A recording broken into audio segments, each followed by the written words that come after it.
Welcome to the pH and Solutions simulation. In this simulation, you'll investigate the pH of common solutions. The top drop-down menu provides different solutions to place in the beaker. Select the menu to choose the desired solution. Select and hold down the red button on the beaker to add the desired amount of that solution to the beaker.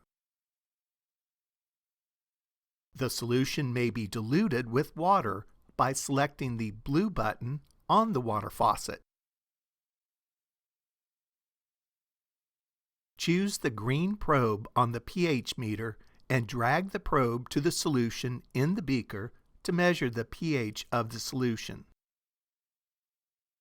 At this point, additional amounts of that solution or of water may be added to the beaker by selecting the red button on the solution dropper or the blue button on the water faucet. Selecting a new solution from the top menu empties the existing solution from the beaker. The orange Reset button returns the screen to its original state.